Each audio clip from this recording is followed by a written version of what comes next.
السلام عليكم ورحمة الله وبركاته.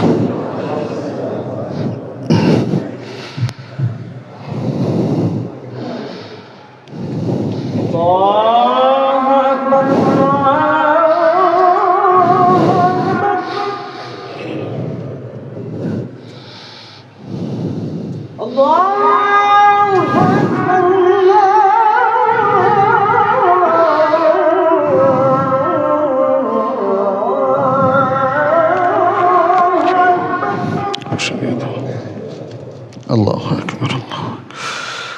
أشهد أن لا إله إلا الله.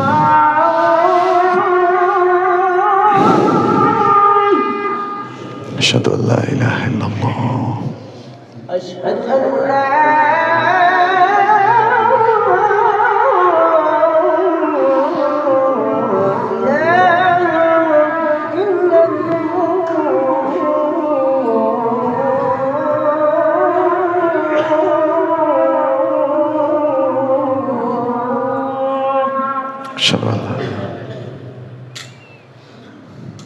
أشهد أن محمدا رسول الله.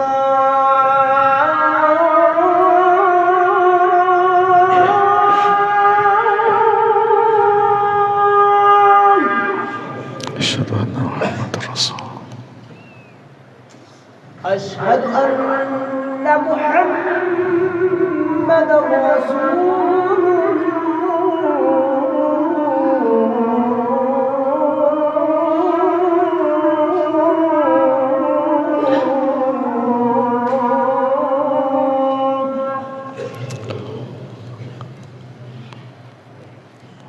حي على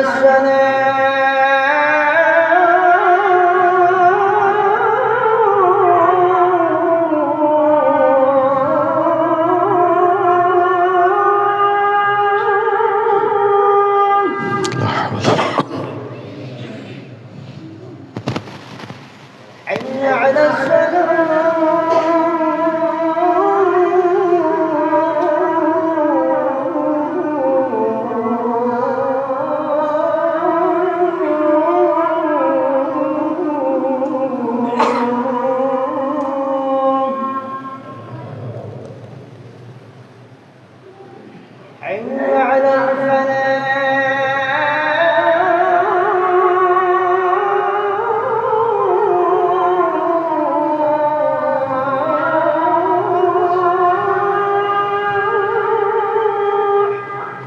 لا حول ولا قوة.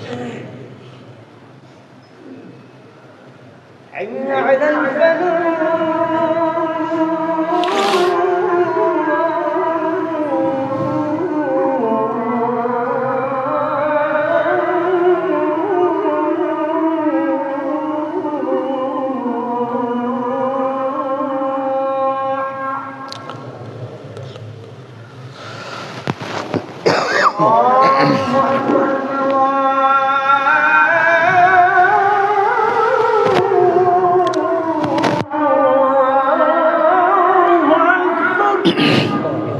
الله أكبر الله أكبر. لا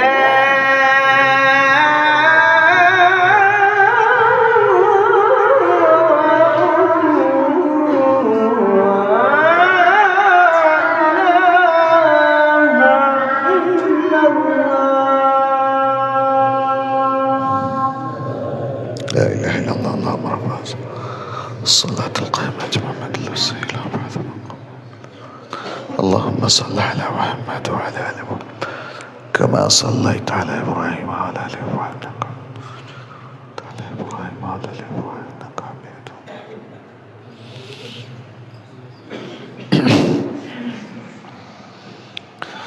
الحمد لله.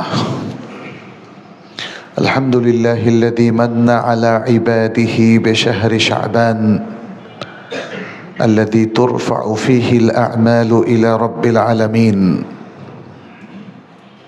كما من عليهم بشهر رمضان وفريضة الصيام. أشهد أن لا إله إلا الله وحده لا شريك له، وأشهد أن محمدا عبد الله ورسوله الذي أرسله الله بالحق بشيرا ونذيرا وداعيا إلى الله بإذنه وسراجا منيرا اللهم صل وسلم على نبينا محمد وعلى آله وأصحابه أجمعين عباد الله أوصيكم ونفسي بتقوى الله عز وجل فتقوى الله أيها المسلمون هي طريقة الحياة والنجاة والفلاح فإن التقوى وصية الله للأولين والآخرين وللأنبياء والمرسلين ولجميع المؤمنين يقول الله سبحانه وتعالى يا أيها الذين آمنوا إن تتقوا الله يجعل لكم فرقانا ويكفر عنكم سيئاتكم ويغفر لكم والله ذو الفضل العظيم أيها المسلمون আল্লাহ সুবহানাহু ওয়া তাআলার শুকরিয়া আদায় করছি যিনি আমাদেরকে নিয়ামতের পর নিয়ামত দিয়ে চলছেন। তিনি ইতিপূর্বে শাহরু রজব হারাম মাসের একটি অন্যতম মাস আমাদেরকে প্রদান করেছিলেন এবং তারপর শাহরু শাবান এবং সামনে রয়েছে শাহরু রমাদান। শাহরু শাবান নবী সাল্লাল্লাহু আলাইহি ওয়াসাল্লামের কাছে খুবই গুরুত্বপূর্ণ ছিল। শাহরু শাবান নিয়ে ইতিমধ্যে হয়তো আপনাদের কাছে বেশ কিছু আলোচনা উপস্থাপিত হয়েছে, তারপরেও আমরা অল্প কিছু কথা বলি। এই মাসের আরও প্রায় 18-19 দিনের মতো সময় আমাদের সামনে রয়েছে। কিভাবে রমাদানের জন্য আমরা প্রস্তুতি নিতে পারবো সে বিষয়টা নিয়ে আমরা কথা বলবো। শাবান মাস রজব এবং রমাদানের মাঝখানে, খুবই দুটো অত্যন্ত গুরুত্বপূর্ণ মাসের মাঝখানে হওয়ায় মানুষ শাবান মাস নিয়ে তেমন পরিকল্পনাও করে না, কাজে লাগানোর চিন্তাও তেমন মানুষের নেই। কথাটি নবী সাল্লাল্লাহু আলাইহি সাল্লাম নিজে উল্লেখ করেছেন। মুসনাদ ইমাম আহমদের মধ্যে হাসান সানাদে যে হাদিসটি এসেছে, যেখানে উসামা বিন যায়েদ রাদিয়াল্লাহু তাআলা আনহু নবী সাল্লাল্লাহু আলাইহি সাল্লামের সাথে কথা বলছিলেন, সেখানে তিনি নবী সাল্লাল্লাহু আলাইহি সাল্লাম যে প্রচুর পরিমাণে সিয়াম রাখেন সে বিষয়গুলো তুলে ধরেছিলেন। এর মধ্যে দুটো দিনের কথা এসেছে, ইয়ামুল ইথনাইন এবং ইয়ামুল খামিস। নবী সাল্লাল্লাহু আলাইহি সাল্লাম এই দুই দিনে তার সিয়াম রাখার কারণও এই হাদিসে উল্লেখ করেছেন। তিনি বলেছেন যানিকা ইয়াওমান, এটা হলো সেই দুই দিন তুরাদু ফিহা আল আমালু ইলা রাব্বিল আলামিন, সপ্তাহের আমলগুলো যে দুই দিনে আল্লাহর কাছে পেশ করা হয়। তিনি বললেন ফা উহিব্বু আন ইউরফা আমালি ওয়া আনা সায়েম, আমি পছন্দ করি যে এই সপ্তাহে সিয়াম রাখি, কারণ সিয়াম রাখা অবস্থায় যেন আমার আমলটা আল্লাহর কাছে পেশ করা হয়, উপস্থাপন করা হয়। এরপর উসামা রাদিয়াল্লাহু তাআলা আনহু নবী সাল্লাল্লাহু আলাইহি সাল্লামকে আরেকটা কথা বললেন ওয়ালাম আরাকা ইয়া রাসূলুল্লাহ মা তাসুমু ফি শাবান, আমি আপনাকে মা তাসুমু ফি শাহর মিনাশ শুহুর কামা তাসুমু ফি শাহর শাবান, এবং হে রাসূলুল্লাহ সাল্লাল্লাহু আলাইহি সাল্লাম, আমি শাবান মাসে আপনাকে যে পরিমাণ সিয়াম রাখতে দেখি অন্য কোনো মাসে এত পরিমাণ সিয়াম রাখতে দেখি না। তার মানে এর কারণটা কি বলবেন? নবী সাল্লাল্লাহু আলাইহি সাল্লাম বললেন যাকা শাহরুন ইয়াকফিলু আনহুন নাস বাইনা রজব ও রমাদান, বললেন যে এটা এমন একটা মাস যেই মাসটা রমাদান এবং রজবের মাঝখানে, ফলে মানুষ এই মাস সম্পর্কে গাফেল। এই মাস নিয়ে মানুষ তেমন আমলের কোনো পরিকল্পনা করে না, চিন্তা করে না, কারণ এই মাসে আমলের আর কোনো তেমন উপলক্ষ নাই। দেখেন নবী সাল্লাল্লাহু আলাইহি ওয়াসাল্লাম এই হাদিসেও অনেকগুলো ইন্ডিকেশন আছে, এই মাসে আমল করার আর তেমন কোনো উপলক্ষ নাই। বরং উপলক্ষ ছিল রজব মাসে, যেহেতু হারাম মাসে মানুষ অতিরিক্ত সতর্ক থাকে যেন খারাপ কাজ না হয়ে যায়, ভালো কাজ যত বেশি করা যায় ইত্যাদি। যুদ্ধ বিগ্রহ থেকে আরম্ভ করে মারামারি কাটাকাটি হানাহানি থেকে মানুষ অনেক সতর্ক থাকে। যদিও আমাদের দেশের মানুষ ভুলেই গেছে, তাই না? রজব মাস যে হারাম মাস এটা ভুলে গেছে কিনা বলেন।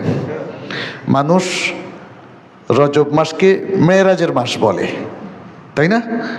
তারপরে সবে মেরাজের বেশ কিছু ইবাদত মানুষ কিন্তু চালু করেছে কিনা। কিন্তু আসল ফোকাসটা কিন্তু মেরাজের ঘটনা না। মেরাজের ঘটনা কবে ঘটেছে এটা নিয়ে অনেক ইখতিলাফ। তাহলে রজব মাসের একটা শ্রেষ্ঠত্ব, ফজিলাত, মর্যাদা, এটার ফোকাস হচ্ছে কারণ এটা হারাম মাস। রাজাবু মোদার, নবী সাল্লাল্লাহু আলাইহি ওয়াসাল্লাম বলছেন মোদার গোত্রের মাস, কারণ মোদার গোত্র এই রজব মাসের ব্যাপারে হিসাব নিকাশে কোনো উল্টাপাল্টা করে নাই।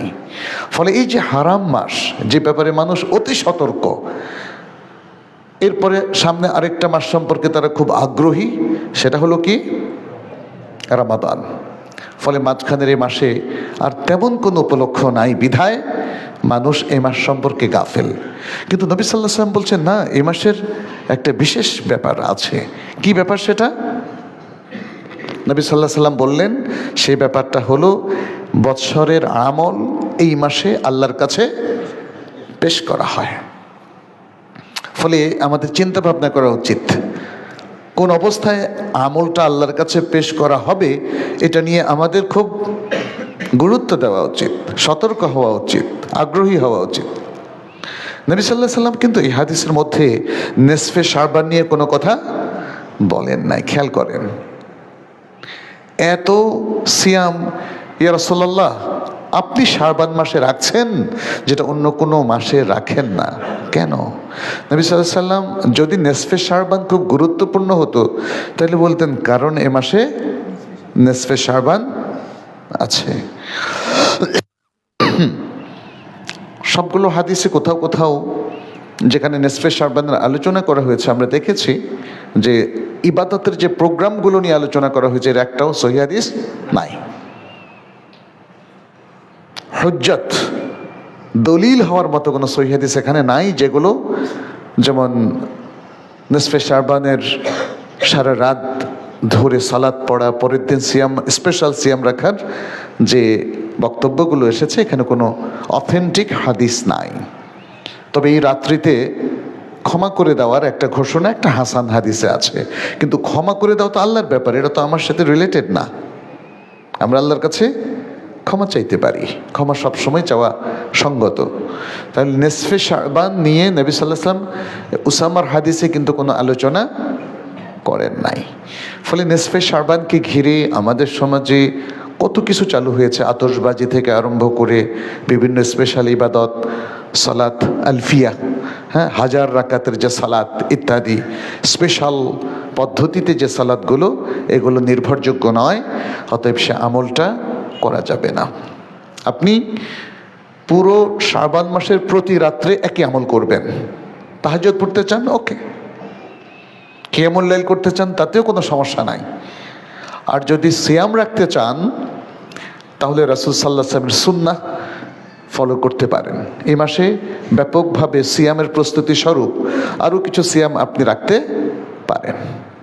তবে যাদের সিয়াম রাখার অভ্যাস নেই তারা শাবান মাসের শেষ দিকে সিয়াম রাখবে না, প্রথম দিকে সিয়াম রাখবে। আর যাদের অভ্যাস আছে সাপ্তাহিক সিয়াম কিংবা একদিন রেখে একদিন ভাঙা, তারা পুরো মাস জুড়ে এটা করতে পারে। আর আরেকটা আমলও করা যায়, সেটি হচ্ছে আইয়ামুল বিদের 13, 14, 15, 13, 14, 15, 13, 14, 15 যখন আপনি শাবান মাসে নিয়ত করবেন, সেটা কি নেসফে শাবান হিসাবে নাকি আইয়ামুল বিদ হিসাবে? আইয়ামুল বিদ হিসাবে। তাহলে নবী সাল্লাল্লাহু আলাইহি ওয়াসাল্লাম থেকে খুব পরিচ্ছন্নভাবে, স্পষ্টভাবে আমরা শাবান মাসের আমলটা পেলাম। একটা হচ্ছে অধিক সিয়াম রাখা, সেটা প্রত্যেক সপ্তাহের সোমবার, বৃহস্পতিবার এবং আইয়ামুল বিদ সহ, অথবা একদিন রেখে একদিন ভাঙবেন, এই সিস্টেমে যাবেন। উদ্দেশ্য হচ্ছে মাস জুড়ে এত সিয়াম পালন করছি যেন আমাদের আমলটা আল্লাহর কাছে এমনভাবে উপস্থাপিত হয় যখন আমরা সিয়ামরত থাকি। সিয়াম আল্লাহর খুবই প্রিয় একটা আমল, যে জন্য সিয়ামের পুরস্কার তিনি নিজেই দেবেন। বলেছেন না এ কথা, সিয়াম লি ওয়া আনা আজজি বিহি, সিয়াম আমার জন্য রাখা হয়েছে।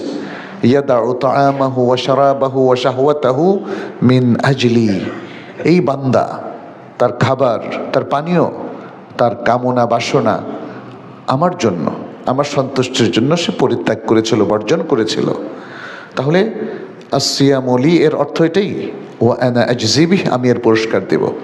ফলে কোনো ব্যক্তি যদি আল্লাহর প্রিয় বান্দা হওয়ার জন্য অনেক ভালো ভালো আমল করে আর সে সিয়াম রাখে, এমত অবস্থায় তার আমল আল্লাহর কাছে পেশ করা হয়, এর চাইতে শ্রেষ্ঠ অবস্থা আর কারোর জন্য হতে পারে না। প্রিয় ভাইয়েরা, প্ল্যান করলে তো এটাই করা উচিত। আমাদের পৃথিবীর মানুষেরা, মুসলিমেরা কত প্ল্যান করে, কিন্তু তাদের এই প্ল্যানগুলো মিসিং কি না বলেন? আল্লাহর কাছে কিভাবে আমল পেশ করলে সে আল্লাহর কাছে সবচেয়ে বেশি রিওয়ার্ড পাবে, সওয়াব পাবে, এটা নিয়ে কিন্তু কোনো প্ল্যান পরিকল্পনা নাই। দুর্ভাগ্য আমাদের, এই প্ল্যানগুলো কেউ শেখায় না। আমাদের কোনো ট্রেনিং সেশনেও নাই, শিক্ষা দীক্ষার মধ্যেও নাই, আলোচনার মধ্যেও নাই। আমি আপনাদের সাথে শেয়ার করলাম, আপনারা যে জানেন না এমন না, জানেন, বাট এটাকে খুব গুরুত্ব দিয়ে প্ল্যান আকারে আমলে রূপান্তরিত করতে হবে। এখনও বেশ কিছুদিন বাকি আছে শাবান মাসের, তাহলে শাবান মাসে আমরা এই কাজটা করতে থাকি। আমাদের কাছে নেসফে শাবান নয়, বরং শাবান মাসের সিয়াম হিসাবে আমরা এই প্ল্যান মাফিক যদি আগাই, তাহলে রমাদানটা আমাদের আরও ফলপ্রসূ হবে। আয়েশা রাদিয়াল্লাহু তাআলা আনহার একটা বিখ্যাত হাদিস আছে, বুখারী মুসলিমের মধ্যে বর্ণিত। তিনিও শাবান মাসের যে নবী সাল্লাল্লাহু আলাইহি ওয়াসাল্লাম প্রচুর সিয়াম রাখতেন সে কথাই বলেছেন। কি বলেছেন তিনি? বলেছেন, মা রাআইতু রাসূলুল্লাহ সাল্লাল্লাহু আলাইহি ওয়াসাল্লাম ইস্তাকমালা সিয়ামা শাহরিন কাত্তু ইল্লা রমাদান। আমি নবী সাল্লাল্লাহু আলাইহি ওয়াসাল্লামকে রমাদান মাস ছাড়া আর কোনো মাসে পুরো মাস সিয়াম রাখতে দেখি নাই। তাহলে এতে কিন্তু একটা জিনিস বোঝা গেল যে শাবান মাসের পুরো দিন তিনি সিয়াম রাখেন নাই, পুরো মাসের সিয়াম রেখেছেন শুধু রমাদান। এরপর বলছেন, ওমা রাআইতুহু ফি শাহরিন আকসারা সিয়ামাম মিনহু ফি শাবান।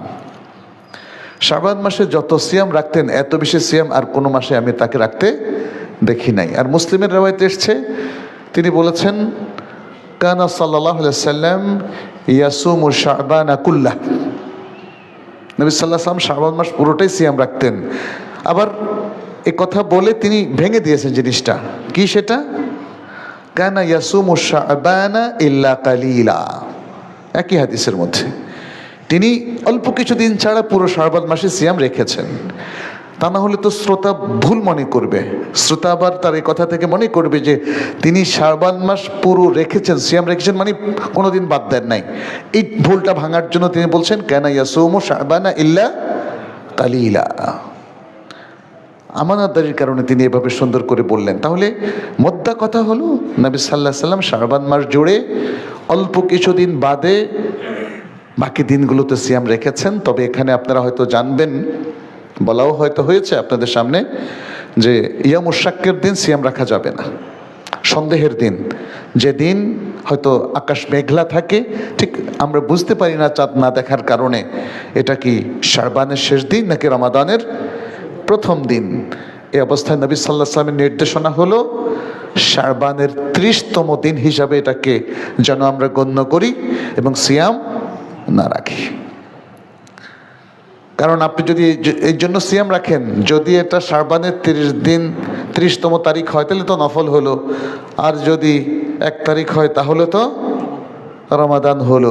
এইভাবে আমলের কোনো সিস্টেম ইসলামে না। ইসলাম ইয়াকিনের উপর থাকতে বলে, সন্দেহ করে কোনো আমল বাস্তবায়ন করার কোনো প্ল্যান ইসলাম দেয় না। এবং নবী সাল্লাল্লাহু আলাইহি ওয়াসাল্লামের আরও হাদিস আছে, অভ্যাস না থাকলে যেন আমরা রমাদানের 1 দিন বা 2 দিন আগে সিয়াম না রাখি। অভ্যাসটা কি? অভ্যাসটা হচ্ছে সোমবার বৃহস্পতিবারের সিয়ামের অভ্যাস। এখন রমাদানের একদিন বা 2 দিন আগে যদি বৃহস্পতিবার হয় আর প্রত্যেক বৃহস্পতিবার আপনি সিয়াম রাখেন, তাহলে আপনার জন্য এটা জায়েজ আছে। এটা নবী সাল্লাল্লাহু আলাইহি ওয়াসাল্লাম স্পষ্ট করে দিয়েছেন। তবে যে অভ্যাসবশত সাপ্তাহিক সিয়াম বা এরকম কোনো সিয়াম রেখে থাকে বা একদিন সিয়াম ভাঙে আরেকদিন রাখে, সেই আবর্তনে পড়ে যদি কেউ রমাদানের একদিন বা 2 দিন আগে সিয়াম রাখে, তাহলে সেটা জায়েজ আছে।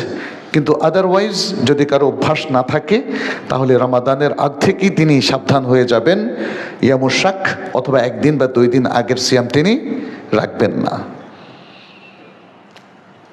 রমাদানের প্রস্তুতির জন্য আমরা কি করতে পারি? রমাদান মাস তো একদম চলেই আসলো। আপনি দেখবেন কদিন পরে রমাদান আসলো, আমাদেরকে বিভোর করলো, আগ্রহী করলো, আমরা বুঝে ওঠার আগে শেষ হয়ে গেল, তাই না? প্রায় প্রত্যেকটা রমাদান আমার কাছে এমন মনে হয় যেন মাত্র আজকে শুরু হলো, আবার কালকে শেষ। বিষয়টা তো আসলে এমন না।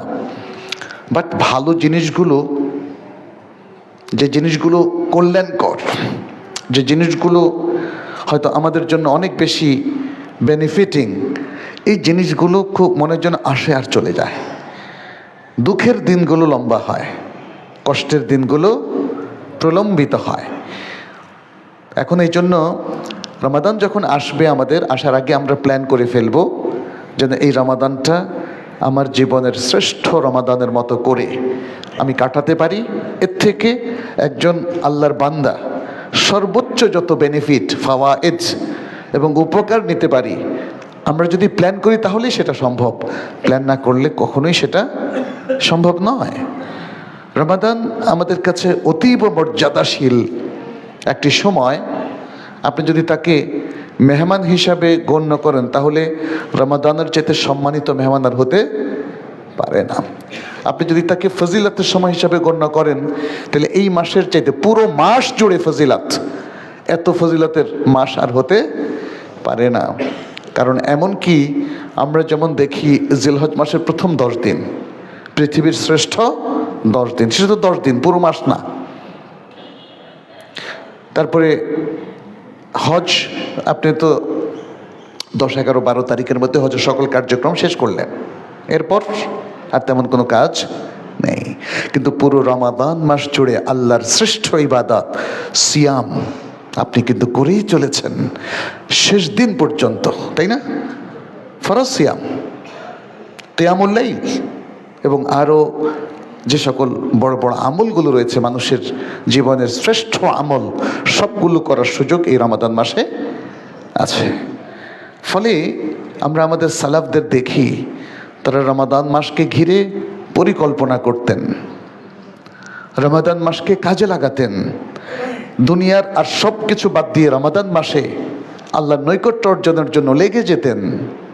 কারণ তারা জানতেন দুনিয়া কামাই করার মধ্যে কল্যাণ নয়, কল্যাণ হচ্ছে আখিরাত অর্জন করার মধ্যে, কল্যাণ হচ্ছে আল্লাহর নৈকট্য অর্জন করার মধ্যে, কল্যাণ হচ্ছে আল্লাহর ইবাদত করার মধ্যে। রমাদান হচ্ছে আমাদের ইবাদতকে প্র্যাকটিস করার একটা চমৎকার একটা সময়।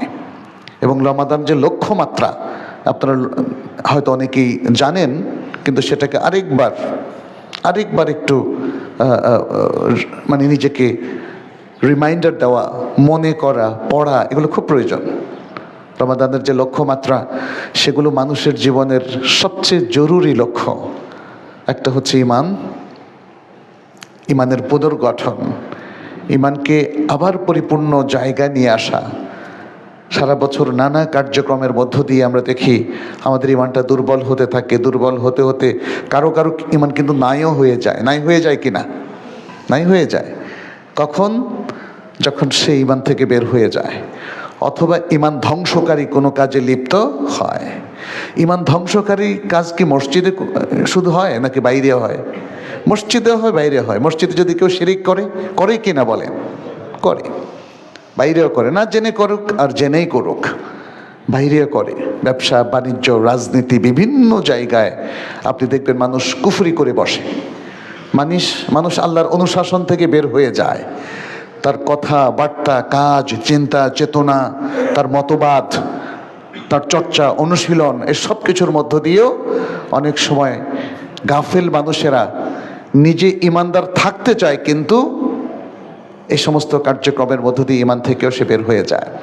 তো রমাদান আসার প্রথম কারণটাই হচ্ছে, দেখেন যে হাদিসগুলো আছে সেখানে বলা হয়েছে, মান সামা রমাদানা ঈমানান ওয়া ইহতিসাবান গুফিরা লাহু মা তাকাদ্দামা মিন যামবিহি মান কামা রমাদানা ঈমানান ওয়া ইহতিসাবান গুফিরা লাহু মা তাকাদ্দামা মিন যামবিহি। দ্বিতীয় হাদিস। তৃতীয় হাদিস, মান কামা লাইলাতাল কদর ঈমানান ওয়া ইহতিসাবান গুফিরা লাহু মা তাকাদ্দামা মিন যামবিহি। তাহলে ঈমানের পুনর্গঠন এবং ঈমানকে 100% পরিপূরণ করা, এটা রমাদানের প্রথম লক্ষ্য। কারণ ঈমানটা ঠিক না হলে তো রমাদানের সিয়ামটা কোনো কাজে আসবে না। দ্বিতীয় হচ্ছে ইখলাস। এই জায়গায়ও মুসলমানদের বড় ধরনের প্রবলেম। ইখলাস হচ্ছে নিয়তের বিশুদ্ধতা এবং আল্লাহ সন্তুষ্টির জন্য জীবনের সকল কার্যক্রম বাস্তবায়ন করা। কার সন্তুষ্টির জন্য? আল্লাহর, শুধু আল্লাহর। দুনিয়ার উদ্দেশ্যে যে কাজগুলো করবেন এগুলো আল্লাহ গ্রহণ করেন না, যত ভালো কাজই করেন। আল্লাহ শুধু সেই কাজগুলোকে গ্রহণ করেন যে কাজগুলো তার জন্য, তার সন্তুষ্টির জন্যে এবং তার উদ্দেশ্যে করা হয়। এটা হলো ইখলাস। প্রত্যেকটা ইবাদত ইখলাস ছাড়া আল্লাহ কবুল করেন না। ওয়ামা উমিরু ইল্লা লিয়াবুদুল্লাহ মুখলাসিনা লাহুদ্দিন ইন্নামাল আমালু বিন্নিয়াত। অতএব নিয়তের পরিশুদ্ধতা, যার মধ্যে ইখলাসও একটা অংশ, এটা ছাড়া কোনো আমল আল্লাহর কাছে কবুল হয় না। তাহলে যেন একটা সতর্ক বাণী দেওয়া হচ্ছে, সিয়াম রাখছো আল্লাহর জন্য, আল্লাহর জন্য, এই নিয়তটা কি তোমার আছে? সিয়ামটা কেন রাখা হচ্ছে, তাই না? আর দেখেন, সিয়ামের মধ্যে হচ্ছে বর্জন। বর্জনটা কিন্তু দেখা যায় না, করণটা দেখা যায়। করণ একটা হলো করণ, আর একটা হলো বর্জন। সকল আমল হচ্ছে করা, আর সিয়ামটা হচ্ছে বর্জন করা। আমি যদি আপনাকে বলি যে আপনাকে তো না খাইতে দেখি নাই আজকে, না খাইতে কি দেখা যায়? এই যে আপনারা কেউ খাচ্ছেন না, এটাই তো দেখি। না খাওয়াটা যে একদম সবে সাদেক থেকে সূর্যাস্ত পর্যন্ত হয়েছে, এটা তো আল্লাহ ছাড়া কেউ দেখবে না, তাই না? আপনি তিনটা মেইন জিনিস ত্যাগ করলেন। কি? একটা হলো পান করা, আর একটা হলো খাদ্য খাওয়া, আর একটা হলো স্বামী স্ত্রীর মেলামেশা। এই যে ত্যাগ যে করলেন, ত্যাগ তো দেখা যায় না, খেয়াল করেন। এরপরে আপনি সমস্ত পাপ বর্জন করলেন। আপনি ইন্টারনেটে খারাপ জিনিস ব্রাউজ করলেন না, নাটক দেখলেন না, সিনেমা দেখলেন না। তো এই যে আপনি হাজারো কোটি কোটি খারাপ কাজ বর্জন করলেন, বর্জন করাকে দেখা যায়? কিন্তু বর্জন যে করলেন, এটা কিন্তু আমরা যাচাই করে প্রমাণ করতে পারবো না, কারণ এটার সাথে নিয়তের সম্পর্ক। আপনি যে খারাপ জিনিস বর্জন করলেন, কেন করলেন? এমনি খারাপ কাজে সক্ষমতা ছিল না এটার জন্য, নাকি সক্ষমতা থাকা সত্ত্বেও আল্লাহর ভয় করেন নাই? এটা কে জানবে? আল্লাহ। এটা ইখলাসের, দেখেন কি চমৎকার একটা অনুশীলন। আপনি সারা দুনিয়ার সকল খারাপ কাজ বর্জন করছেন ফর দ্য সেক অফ আল্লাহ, আল্লাহকে সন্তুষ্ট করার জন্যে। এটা নিয়তের একটা চমৎকার পরিশুদ্ধতা, ইখলাসের একটা চমৎকার নিদর্শন। বাট এই জিনিসটা আমরা মনুষ্য সমাজে প্রমাণ করার মতো সামর্থ্য রাখি না। আমি যে মুখলেস বান্দা, এটা কে জানবেন? আল্লাহ। এই জন্যই আল্লাহ বলছেন আসিয়ামু লি। আর এখানে ইহতিসাবান কথা দ্বারা সেদিকে বোঝানো হচ্ছে ঈমানান ওয়া ইহতিসাবান। পরিপূর্ণ ঈমানের সাথে যে সিয়াম রাখে, কিয়ামুল লাইল করে, লাইলাতুল কদরের কিয়ামের কাজটা সে সম্পন্ন করে পরিপূর্ণ ঈমানের সাথে, ওয়া ইহতিসাবান, এবং সওয়াবের আশায়। ইহতিসাব মানে কি? সওয়াবের আশায়। আই ইয়াহতাসিবুল আজরা ইনদাল্লাহ, আল্লাহর কাছে সওয়াবের আশা করে। আর এটা ইখলাস। সে আর কারো কাছে সওয়াবের আশা করে না, কার কাছে করে? আল্লাহর কাছে করে। ফলে এটা ইখলাসের একটা চমৎকার নির্দেশনা, ইখলাস অর্জনের একটা চমৎকার অনুশীলন। রমাদানের আরো লক্ষ্যমাত্রার মধ্যে রয়েছে, যেটাকে কোরআন ফোকাস করেছে প্রধান লক্ষ্য হিসাবে রমাদানের, সেটা হলো কি? তাকওয়া। কুতিবা আলাইকুমুস সিয়ামু কামা কুতিবা আলাল্লাযীনা মিন ক্বাবলিকুম লাআল্লাকুম তাত্তাকুন। ক্লিয়ার, আপনাদের কাছে অনেকবারই শুনেছেন এই আয়াত। তাহলে তাকওয়া অর্জন করা আক্ষরিক অর্থে, বাস্তবিক অর্থে তাকওয়া অর্জন করা, এবং অর্জন করলে কি হবে? ব্যক্তি মুত্তাকি হবে। তাকওয়া অর্জনের মধ্য দিয়ে মুত্তাকি হওয়ার একটা বড় লক্ষ্যমাত্রা আল্লাহ সুবহানাহু ওয়া তাআলা সিয়ামের মাধ্যমে নির্ধারণ করে দিয়েছেন। মুত্তাকি হওয়া সহজ, আবার খুব কঠিন। সহজ যদি আপনি সিম্পল লাইফ লিড করেন, ইমানকে পরিপূর্ণ করে মুখলেস বান্দা হিসাবে প্রত্যেকটা জায়গায় তাকওয়ার দাবি পূরণ করেন, তাহলে সহজ, কঠিন না। কিন্তু কঠিন যদি আপনি দুনিয়াদার হন, যদি আপনি পাপকে বর্জন করতে না পারেন, যদি আপনি দুর্নীতি, অন্যায়, অনাচার, জুলুম, ব্যভিচার ইত্যাদি আরও যত খারাপ কাজ আছে এর সাথে সম্পৃক্ত হয়ে যান, তাহলে আপনার জন্য পৃথিবীর সবচেয়ে কঠিন কাজ হলো মুত্তাকি হওয়া। মুত্তাকি হওয়া। আর সহজ যদি আপনি আল্লাহর প্রিয় বান্দা হতে চান, জাস্ট এতটুকু মন মানসিকতা নিয়ে আল্লাহর দ্বীনকে মেনে চলবেন, আপনি আল্লাহর কাছে সবচেয়ে প্রিয়তম ব্যক্তি হয়ে যাবেন। যেমনটি আল্লাহ সুবহানাহু ওয়া তাআলা বলেছেন, ইন্না আকরামাকুম ইনদাল্লাহি আতকাকুম, নিশ্চয়ই তোমাদের মধ্যে সবচেয়ে আল্লাহর কাছে সম্মানিত ব্যক্তি যে তোমাদের মধ্যে সবচেয়ে বেশি তাকওয়াবান। মানুষের জীবনে আখলাক বা নৈতিকতার গুরুত্ব অনেক বেশি। রমাদান এসে সেই নৈতিকতা অর্জনের লক্ষ্যমাত্রাও আমাদের সামনে দিয়ে দেয়। আপনি ইমান ঠিক করলেন, ইখলাস ঠিক করলেন, তাকওয়া অর্জন করলেন, চতুর্থ হলো কি? আখলাক। আখলাক। এখন অনেক ভালো ভালো মানুষ আছে দেখবেন, মুত্তাকি, আল্লাহওয়ালা, বাট আখলাকটা ভালো না। মানুষ কি বলবে তাকে? ভালো বলবে? বলবে না। আসলে আল্লাহও তাকে ভালো বলবেন না, কারণ ইমান, ইখলাস, তাকওয়ার দাবি হচ্ছে সে অত্যন্ত ভালো একজন মানুষ হবে, ভালো আখলাকের অধিকারী হবে।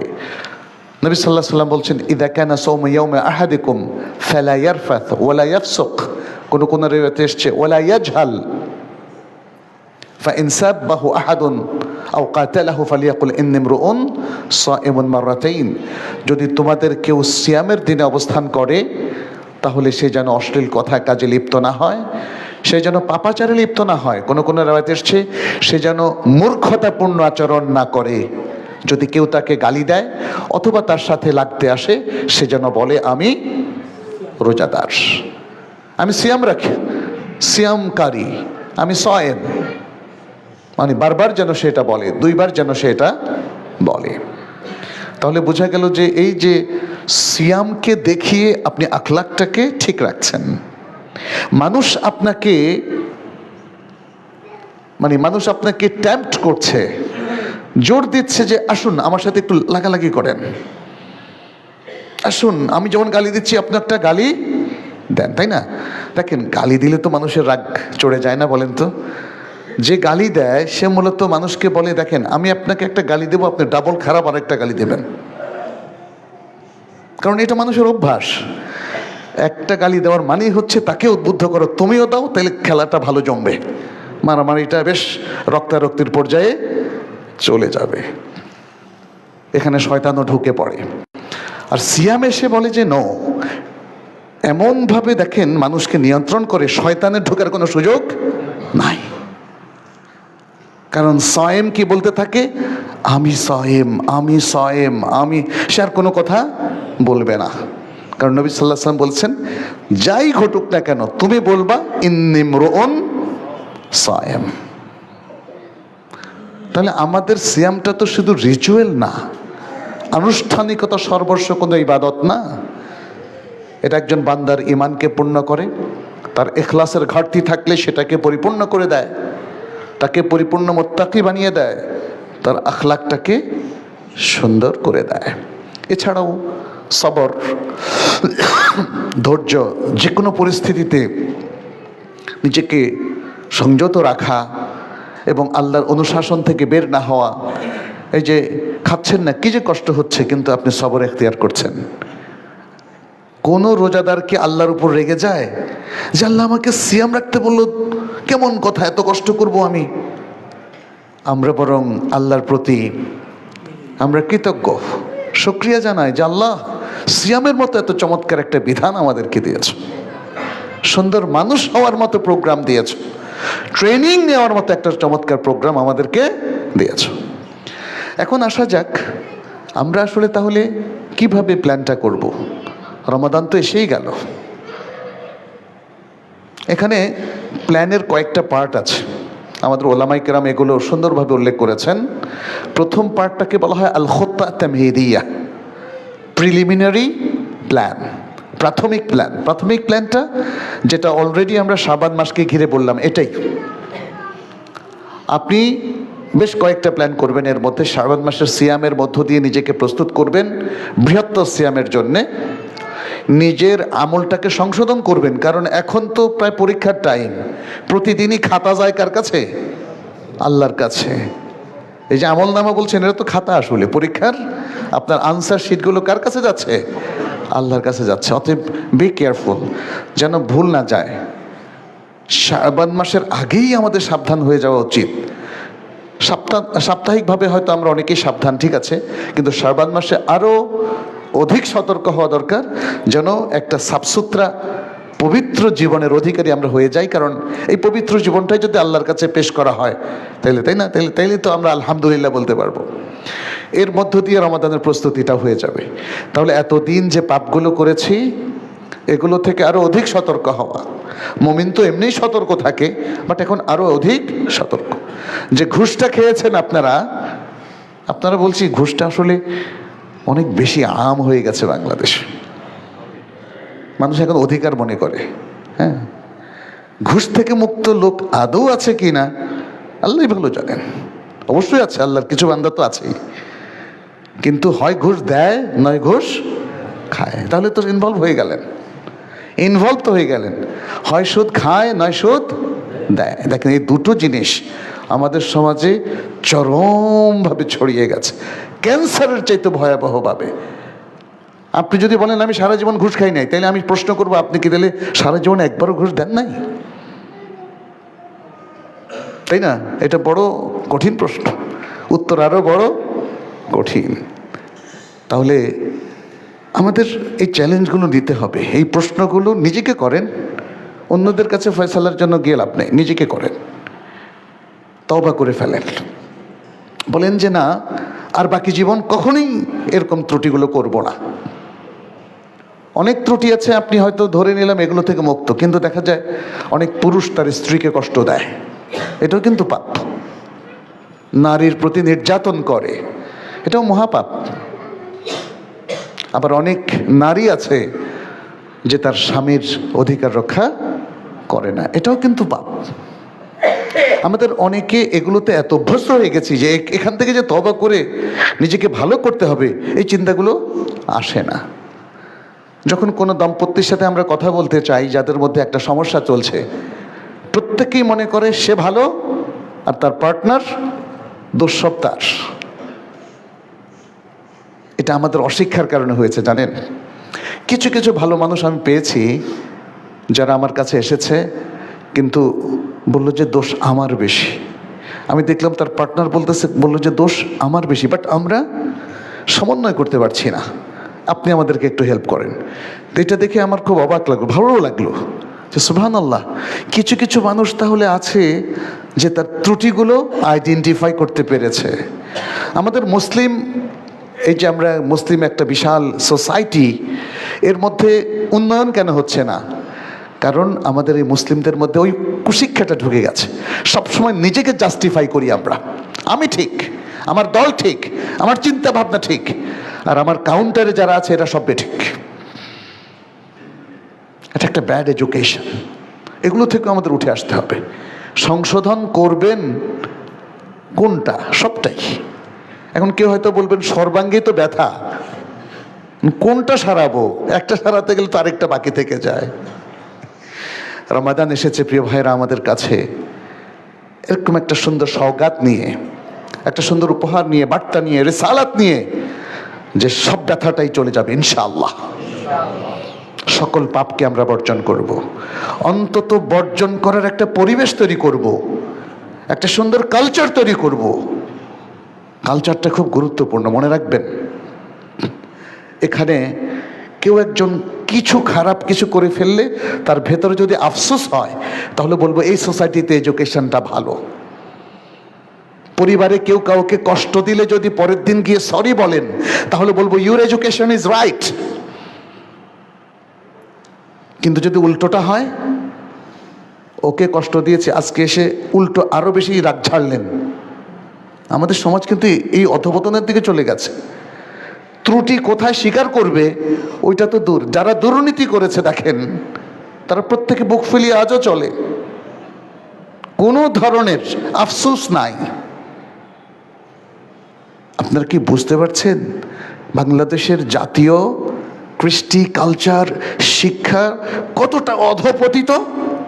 একজন দুর্নীতিবাজ ব্যক্তির মুখে আজও আমরা শুনি নাই যে সে আফসোস করতেছে, আল্লাহ তুমি মাফ করে দাও, জাতির কাছে ক্ষমা চাচ্ছে।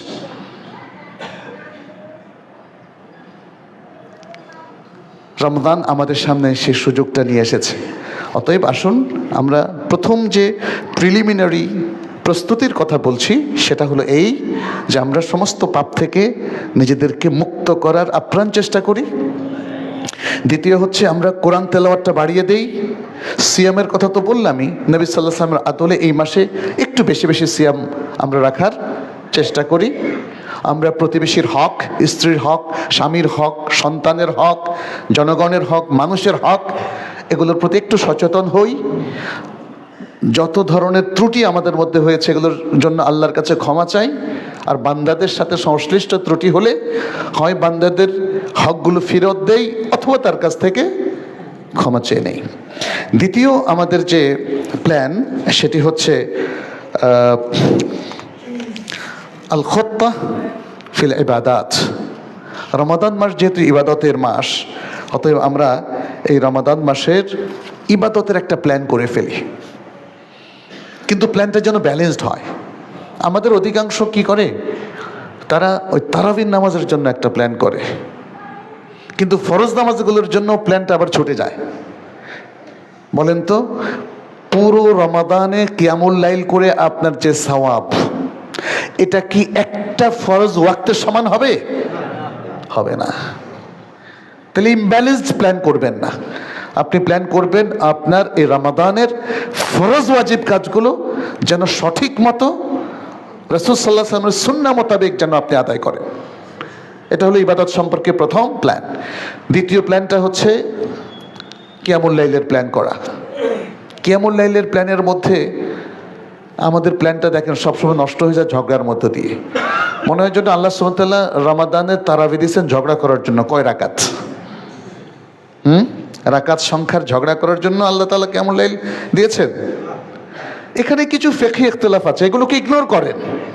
আপনি যেটা সঠিক মনে করেন সেটা আমল করেন, তাই না? এটাই তো নিয়ম। আপনি আপনার ভাইয়ের সাথে কোনো ধরনের বসচা করবেন না। কোনো মসজিদে দেখি 11 রাকাতের মানে 8 রাকাতের পরে কি বের হলে সবাই চোখ গোড়ায় তাকায়, মনে হয় যেন আপনার কিছু ক্ষতি করে চলে যাচ্ছে। আরেকজনের 2 রাকাত পরেও যদি চলে যান, আপনার কি ক্ষতি হচ্ছে বলেন? আপনি যদি তাদের শুভাকাঙ্ক্ষী হন তাহলে বলেন যে ভাই ইমাম শেষ করা পর্যন্ত পড়েন, তাহলে তো সুন্নাহর কাছাকাছি গেল, তাই না?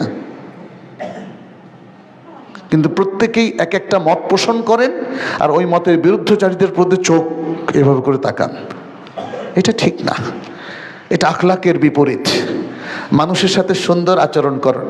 আল্লাহ সুবহানাহু ওয়া তাআলা বলছেন ওয়াকুলু লিন-নাসি হুসনা, মানুষের সাথে সুন্দর আচরণ করতে হবে। তাহলে এখানে ইবাদতগুলোর মধ্যে আছে কিয়ামুল লাইল। রাকাত আপনি যেটা সঠিক মনে করেন করেন।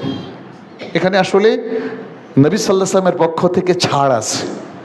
নবী সাল্লাল্লাহু আলাইহি ওয়াসাল্লাম কিয়ামুল লাইলের কোনো রাকাতকে তার কাউলি হাদিস দ্বারা নির্ধারণ করে দেন নাই যে এক রাতে এত রাকাতের বেশি পড়া যাবে না। তার আমল ছিল, আয়েশার আমল ছিল। আয়েশা রাদিয়াল্লাহু তাআলার হাদিস অনুযায়ী দেখা যায় তিনি 11 রাকাত পড়েছেন বেতের সহ। ইবনে আব্বাসের হাদিসে দেখা যায় 13 রাকাত পড়েছেন। আর অন্য বুখারীর হাদিসে আবার বলছেন রাতের সালাত 2 রাকাত করে চালাতে থাকো ফজর পর্যন্ত। যখন দেখা যায় প্রত্যুষ হয়ে যাচ্ছে তখন 1 রাকাত হলেও পড়ে নাও, যাতে রাতের সালাতটা বেতের হয়ে যায়। কি চমৎকার সমাধান! এগুলোর মধ্যে কোনো ঝগড়ার কোনো সুযোগই আমি দেখছি না। কিন্তু আমরা এবারের রমজানে অন্তত ঝগড়া করার প্ল্যানটা বাদ দেওয়া যায় না? ইনশাল্লাহ, ইনশাল্লাহ। এরপরে ইবাদতের মধ্যে আরও আছে কোরআন তেলাওয়াত, আফদালুল যিকির, তেলাওয়াতুল কোরআন। কিন্তু আমাদের দেশের সিস্টেমে না যে খুব দ্রুত প্রথম 7 দিনে দ্রুত পড়ে আপনি তেলাওয়াত করে কোরআন খতম করলেন, এরপর আর কোরআনের সাথে কোনো সম্পর্ক নাই। এটা খুব দুর্ভাগ্যজনক। বাংলাদেশের মানুষ ধর্মপ্রাণ, কিন্তু অনেক সময় ভুলভাবে প্ল্যান করে। কিরকম? আমাদের অধিকাংশ মানুষ এই রমজানের প্রথম 10 দিনে কোরআন খতম করে প্ল্যান করে শেষ 10 দিনে সে বাজার করবে, তারপরে পোশাক আশাক কিনবে। ধরেন আমরা যারা সাধারণ মানুষ, আমরা পোশাক আশাক কিনবো, আমাদের বোনাসটাও বিভিন্ন প্রতিষ্ঠান এমনভাবে দেয় যেন শেষ 10 দিন নষ্ট হয়ে যায়।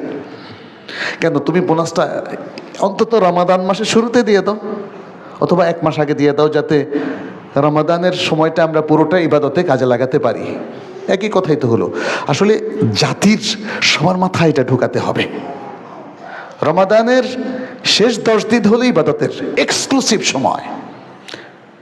পৃথিবীর শ্রেষ্ঠ 10 রাত্রি কবে বলেন? রমাদানের শেষ 10 রাত্রি।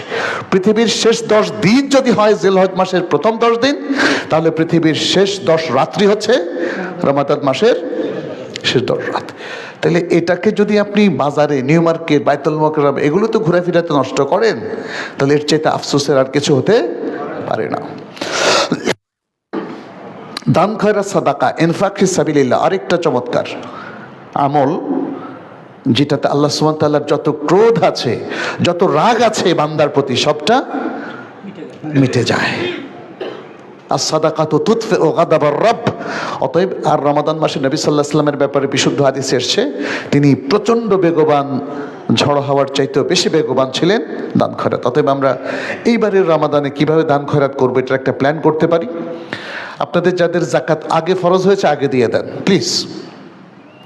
মানে এটার কোনো টানাটানি করার দরকার আছে যে 2 মাস আগে, 3 মাস আগে, 6 মাস আগে জাকাত ফরজ হয়েছে, কিন্তু আমি রমাদান দেব বেশি সওয়াবের জন্য।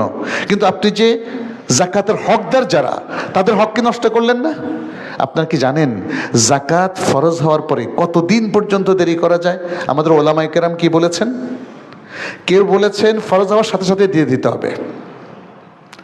দেরি করবেন, পারমিশন নিয়েছেন আল্লাহর কাছ থেকে, আল্লাহ পারমিশন দিয়েছেন ওহির মাধ্যমে আপনাকে। তাহলে পারমিশন পাইলেন কোথায়? আল্লাহর সাথে তো আপনার ওহির রিলেশনটা নাই। আপনি যে 3 মাস 6 মাস পর্যন্ত দেরি করলেন জাকাত দিতে, এটা কার পারমিশনে হয়েছে? ওলামায়ে কেরাম কেউ বলেছেন 3 দিন, অথবা অল্প যে কয়দিন লাগে জাকাত হিসেব করে বের করে ডিসবার্স করা পর্যন্ত। তার মানে হচ্ছে জাকাতকে এমনি ফেলে রাখা লং টাইম, এর কোনো পারমিশন নাই। যদি কারো হিসাব রমাদানে হয় তাহলে রমাদানে দেন, কোনো সমস্যা নাই। কিন্তু নফল সাদাকা করার জন্য আপনারা চেষ্টা করতে হবে। রমাদানে ইতিকাফের একটা প্ল্যান থাকা খুবই ভালো সবার জন্য। আমাদের এক সময় মানুষ মনে করতো ইতিকাফ করবে বুড়োরা। বাংলাদেশের মানুষ এক সময় মনে করতো যে হজ করবে বুড়ো মানুষ। জওয়ান মানুষ এখনো তার এখন পাপ করার সুযোগ আছে, হ্যাঁ, প্রচুর পাপ করে তারপরে একসাথে গিয়ে তওবা করবে শেষে। ইয়া সালাম, এই প্ল্যানটা বড়ই ভুল প্ল্যান।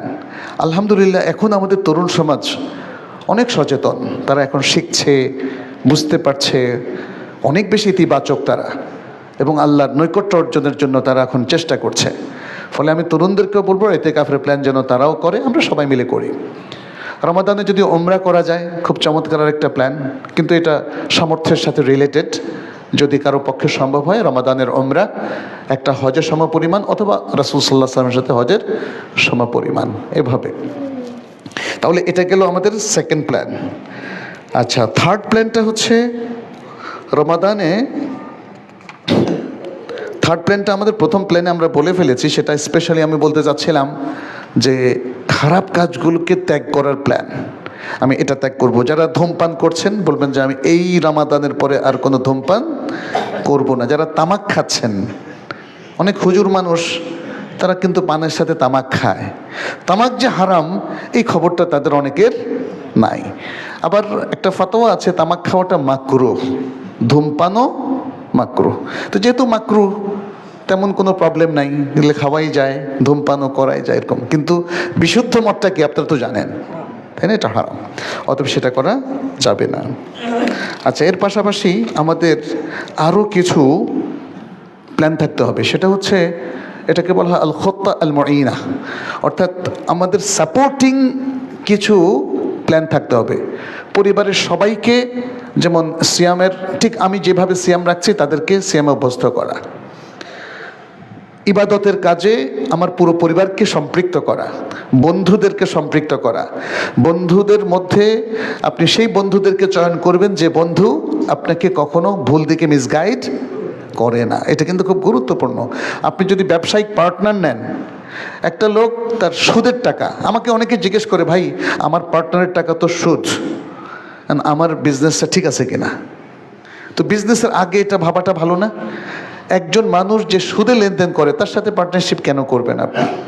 একজন মানুষ যে ফ্রিকুয়েন্টলি ঘুষ খায়, বুঝলাম তার অনেক টাকা আছে, তার সাথে কেন পার্টনারশিপে আপনি যাবেন? একজন মানুষ যিনি মদ পান করে তার সাথে কেন পার্টনারশিপে আপনি যাবেন? যিনি মিথ্যা কথা বলে, যিনি ধোঁকা দেয়, যিনি ব্যবসায় ভেজাল মিশায়, তার সাথে কেন পার্টনারশিপে আপনি যাবেন, তাই না? অতএব আমাদের একটা বলয় গড়ে তুলতে হবে যারা সততার চর্চা করেন, যারা সত্যতার চর্চা করেন, এবং আমাদের পুরো পরিবার, পুরো জনপদ, নেইবারহুড, এলাকা, সবটাতে যেন ভালো মানুষ তৈরি হয়, সেভাবে আমাদের একটা প্ল্যান করা লাগবে। আমরা এখানে এলাকা ভিত্তিক প্ল্যান করতে পারি, মসজিদ ভিত্তিক প্ল্যান করতে পারি, হ্যাঁ, আমরা শ্রমিকদের নিয়েও প্ল্যান করতে পারি। এটা বাংলাদেশে দেখি নাই, সৌদি আরবে দেখেছিলাম। প্রত্যেক গার্মেন্ট ফ্যাক্টরিতে তাদেরকে কিছু কথা ইফতারের আগে বলার সুযোগ ক্রিয়েট করা এবং তাদেরকে ইফতার দেওয়া। তাহলে ভাইয়েরা, তাই না, যে কথাগুলো আজকে আপনাদের সামনে বলেছি, শ্রমিকদের সামনে কিন্তু সে কথাগুলো কেউ বলে না। কিছু রিক্সাওয়ালা ভাইদেরকে নিয়ে একসাথে তাদেরকে কিছু নসিহাত করা। রিক্সাওয়ালার ভাইরা মনে করতেছে সিয়ামটা হচ্ছে যারা রিক্সাওয়ালা নয় তাদের জন্য। আমি প্রচুর ভাইদেরকে জিজ্ঞেস করছি, রিক্সা সিয়াম রাখছেন, কেমনে রাখবো? মানে অনেকটা এইভাবে যে মনে হয় যেন সিয়াম তাদের জন্য ফরজ হয় নাই। ইন্না লিল্লাহি ওয়া ইন্না ইলাইহি রাজিউন। এভাবে বুয়াদের নিয়েও কিন্তু প্ল্যান থাকতে হবে। আমাদের যে সমস্ত গৃহপরিচারিকা, তারাও মনে করে ইসলাম তাদের জন্য না, এই জন্য তাদের পর্দা লাগে না, তাদের নামাজ লাগে না, তাদের কোরআন লাগে না, তাদের কিছু লাগে না, একদম কমন বিশ্বাস। তাহলে ওদের নিয়ে প্ল্যান করবে কে? যদি আজকে এই রমাদানের আগে তাদেরকে নিয়ে আমরা প্ল্যান না করি, কে করবে বলেন? প্রিয় ভাইরা, তাহলে আমরা আসুন আমাদের এই রমাদানের আগে চমৎকারভাবে এই প্ল্যানগুলো আমরা করি। আমাদের ডেইলি প্ল্যান, পুরো মাসভিত্তিক প্ল্যান, এবং নিজেদেরকে নিয়ে প্ল্যান, সমাজকে নিয়ে প্ল্যান, পরিবারকে নিয়ে প্ল্যান, ইবাদতের প্ল্যান, এবং হারাম কাজগুলোকে ত্যাগ করার, বর্জন করার প্ল্যান, নিজের ব্যবস্থাপনাকে উন্নত করা, দেশ জাতির জন্য আমার পক্ষে যতটুকু করা সম্ভব সেই প্ল্যানগুলোকে যদি রমাদান ভিত্তিক আমরা সাজিয়ে নেই, ইনশাআল্লাহ আল্লাহ তার মধ্যে বারাকা দিবেন, আমাদের জীবনটাও সুন্দর হবে। আকুলু কাউলি হাদা ওয়া আস্তাগফিরুল্লাহ লি ওয়া লাকুম ওয়া লিসাইরিল মুসলিমিন ফাস্তাগফিরুহু ইন্নাহু হুয়াল গফুরুর রহিম। আলহামদুলিল্লাহ রাব্বিল আলামিন ওয়াস সালাতু ওয়াস সালামু আলা নাবিয়িনা মুহাম্মাদিন ওয়া আলা আলিহি ওয়া আসহাবিহি আজমাইন। ইবাদাল্লাহ ইত্তাকুল্লাহ ওয়া কুনু মিনাল মুত্তাকিন ওয়াল মুমিনিনাল মুখলাসিন। নাসআলুল্লাহ সুবহানাহু أن يجعلنا وإياكم من عباده المقربين ويتقبل منا ومنكم صالح الأعمال. اللهم تقبل منا إنك أنت السميع العليم وتب علينا إنك أنت التواب الرحيم. عباد الله, আপনাদের প্রতি আরেকটা স্পষ্ট নাসিহা আমি করতে চাই, সেটি হচ্ছে আসুন আমরা জীবনের প্রত্যেকটা জায়গায় ঈমান এবং তাকওয়াকে প্রতিষ্ঠিত করি। ঈমান এবং তাকওয়া, যেহেতু আল্লাহ সুবহানাহু ওয়া তাআলা তিনি বলেছেন কোনো জনপদের লোকেরা যদি ঈমান আনে আর তাকওয়া অবলম্বন করে তাহলেই তিনি আসমান জমিনের বারাকা উন্মুক্ত করে দেবেন। সুতরাং ঈমান এবং তাকওয়া যদি বর্জন করে আমরা উন্নয়ন চাই, আমরা দেশের উন্নতি চাই, আমরা নিজেদের উন্নয়ন চাই, নিজের আখের গুছাতে চাই, দুনিয়াদারি চালাই, তাহলে কিন্তু কখনোই আল্লাহর পক্ষ থেকে বারাকা আসবে না। অতএব এই যে রমাদান আসছে, এটা বারাকা নিয়ে এসছে, আল্লাহর পক্ষ থেকে উপহার নিয়ে এসছে, সেগুলোকে দুহাতে আমরা গ্রহণ করে সফল হতে পারবো যদি ঈমান, ইখলাস, তাকওয়া এবং আখলাক আমাদের অর্জিত হয়। আল্লাহর কাছে দোয়া করছি, তিনি আমাদের প্রত্যেক মুসলিমকে এই মহাসম্পদগুলো ভালোভাবে দান করুন। আমরা যেন সত্যিকারের মোমেন হই, আল্লাহর মুখলেস বান্দা হই, মুত্তাকি হই এবং সুন্দর আখলাকটাকে ধারণ করতে পারি। আল্লাহ যেন আমাদের উপর রহমত বর্ষণ করেন, এই জাতির মধ্যে আল্লাহ যেন বারাকা দেন, আমরা যেন আবার যে কোনো বড় বিপদে পড়া থেকে বেঁচে থাকতে পারি। আল্লাহ যেন এই জাতিকে উদ্ধার করেন, নাজাত দেন, দ্বীনের পথে চলার তৌফিক দান করেন এবং ইবাদতের এই মহান কর্মসূচিগুলো পালন করার তৌফিক দান করেন। জাতীয় কল্যাণ, মানব কল্যাণ এবং সমাজের সবার কল্যাণ সাধন আমরা যেন এটাকে ইবাদত হিসাবে পরিপালন করি। আল্লাহর কাছে সে দোয়া করি, যারা অসুস্থ তাদেরকে যেন আল্লাহ সুস্থ করে দেন, যারা বিভিন্ন সমস্যায় আছেন, প্রবলেমে আছেন, আল্লাহ যেন তাদের সমস্যা এবং প্রবলেমগুলোকে দূর করে দেন। হাদা ওয়াসাল্লু ওয়াসাল্লিমু আলা নবিয়িনা মুহাম্মদ ফাকাদ ক্বালা আল্লাহু সুবহানাহু ইন্নাল্লাহা ওয়া মালাইকাতাহু ইউসাল্লুনা আলান নবী يا أيها الذين آمنوا صلوا عليه وسلموا تسليما وقال النبي صلى الله عليه وسلم من صلى علي مرة صلى الله عليه بها عشرة اللهم صل وسلم وبارك وأنعم على نبينا محمد وارض اللهم عن الخلفاء الراشدين وعن الصحابة أجمعين وعنا معهم بعفوك وكرمك يا أكرم الأكرمين اللهم أعز الإسلام والمسلمين اللهم انصر الإسلام والمسلمين اللهم فرج هم المهمومين من المسلمين اللهم عليك بأعدائك أعداء الدين أعداء الإسلام والمسلمين يا رب العالمين اللهم اشف مرضانا ومرضى المسلمين اللهم تقبل منا إنك أنت السميع العليم وتب علينا إنك أنت التواب الرحيم ربنا أتنا في الدنيا حسنة وفي الآخرة حسنة وقنا عذاب النار ربنا لا تزغ قلوبنا بعد إذ هديتنا وهب لنا من لدنك رحمة إنك أنت الوهاب عباد الله إن الله يأمر بالعدل والإحسان وإيتاء ذي القربى وينهى عن الفحشاء والمنكر والبغي يعظكم لعلكم تذكرون فاذكروه يذكركم واشكروه يزدكم ولذكر الله أكبر والله يعلم بما تصنعون وأقيموا الصلاة